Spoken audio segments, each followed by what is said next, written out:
Alright, this is Paul from Net Audio again. What we're going to talk about today is just my typical build philosophy. If you go to check out my website, netaudioWF.com. I have over 170 different vehicle-specific designs, and I have even more that we're fixing to upload. So what this is talking about is the way that I build and manufacture all of my prefab boxes. There's only two boxes that I offer on the website that have fiberglass, or two different vehicles. Everything else is 100% 3/4 inch high quality MDF. So this isn't some Chinese rice board. This isn't lightweight. This isn't low density MDF or low density fiberboard. This is heavy duty solid wood. So every box is cut it on the table saw. Every seam is wood glued. I'm not trying to use liquid nails. I'm not trying to use the high temp hot melt that a lot of these manufacturers are using. Wood glue, when used on a proper seam, makes that seam as one solid piece of wood. That's the reason why it was designed to be that way. If people are telling you they use liquid nails is too thick. So now you have an isolator between the wood.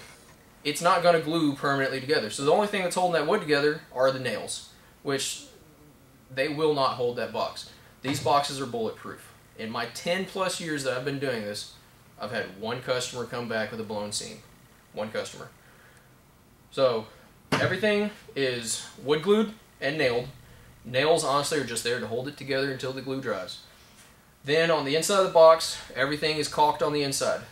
Honestly, the wood glue on a proper seam is not going to leak. This is a sealed box. It is not going to leak. The caulk is just there just because I overkill everything. So then the entire box is sanded smooth. I get tired of getting prefab boxes where you can feel the seam and the ledge on the wood under the carpet. I think that's crap. I think that is an improperly built box. So everything is sanded smooth, and then I put a radius on every corner, especially the ones that are going to be lived on. The bottom ones I typically won't, because that gives an edge that helps it to keep from sliding. This is just my shop demo box, so if you came in and wanted me to test an amp, this is what I use. But every box is built the same. All the corners are radiused over, so that once the box is carpeted, you're not going to wear the carpet off the seams. I mean, how many times have you seen your buddy's car and the box looks okay, except the seams are always sitting here to either wear or they're coming unglued, because that's your high wear area. If you have a point, it's going to wear. Every box also comes with these nickel-plated spring-loaded terminals. I hate binding posts. You have to crank. I can't get my fingers in there to turn that. I've got fat fingers. So spring-loaded terminals. The nickel, just to keep it from corroding a little bit.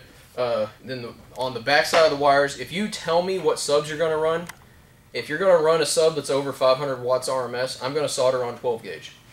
If you don't specify, I'm going to use 16 gauge, because really for most applications that's fine.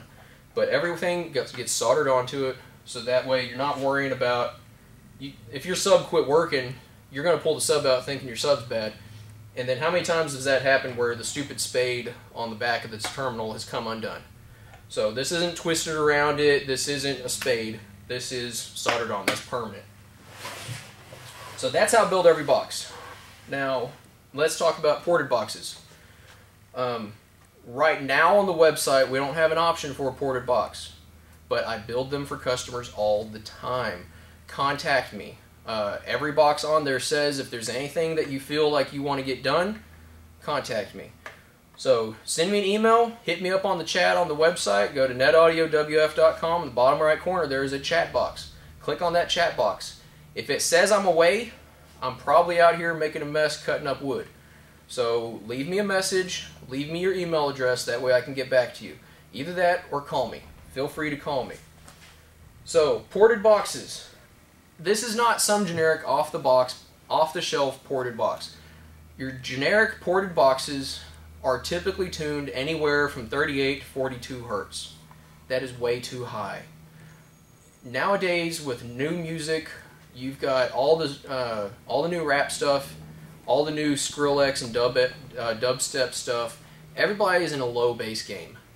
If you take a generic off-the-shelf ported box and you throw a sub into it, you don't know what the response is going to be.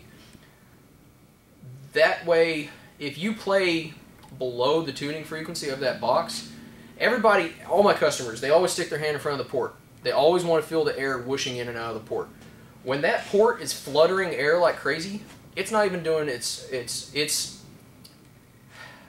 when the port is fluttering around too much air, it's actually not working like it's supposed to.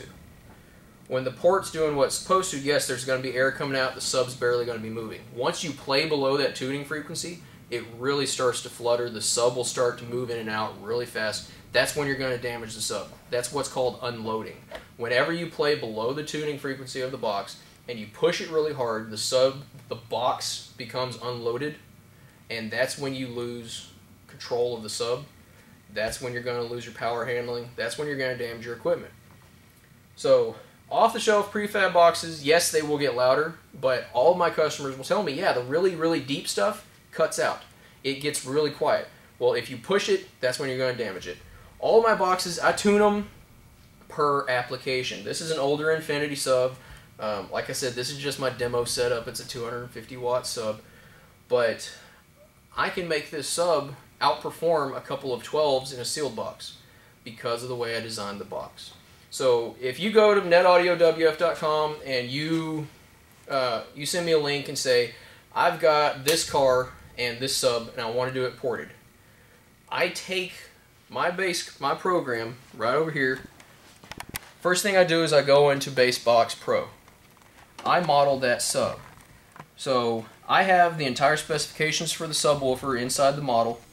I designed the airspace, the port tuning, and everything in order to get me a response curve that is like what I want it to. And this is actually pretty mild setup because I wanted to keep the box small. If I made the box a lot bigger, it would be a lot louder. The yellow line is the sealed box. The orange line is the ported box. So right now I'm at 35 Hertz. And at 35 Hertz, I've got almost a 5.5 decibel jump. That is almost 3 times the volume of what that same sub would be in a sealed box. I do this with every ported box.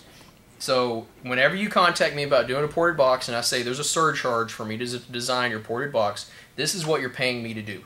You're paying me to sit down here, play with that sub, and see what I can get out of it. You're paying for the time on it. So this is all I do on ported boxes. Now on every sub box, every one of them is designed in CAD. I've been using AutoCAD for about 12 years. I can't design anything without it being in CAD. So this is this same sub box I was just talking to you about, showing how I'm using a slot vent port. I've got the dimensions inside of it. This is to scale. So once I design it in Basebox, I bring it over into CAD, and the entire thing is designed in 3D. So now I know exactly what's going to fit where before I even touch a piece of wood. This is what you're paying for from Net Audio. This isn't my pencil drawings on a piece of paper with close guesses on what the specs are going to be as far as dimensions or anything like that. I know exactly what I'm cutting before I even go to the table saw. So this, I come to the table saw, cut everything out, assemble it just like we talked about, and this is what you get. This box, like I said, is bulletproof. This is what you call a subwoofer system. Everybody says they're getting a system. They're getting 12s, they're getting 10s, and an amp. This is designed to work together. The box, the sub, the port. This is a package. This is a system. So this is a tailor-made piece of equipment. This is made to get the optimum performance for sound quality and output, depending on what you're after, out of this one piece of sub. So this is what you're getting from Net Audio. Whenever you buy a box from me, you're getting this build quality. If you're buying a ported box, you're getting this engineering and this design.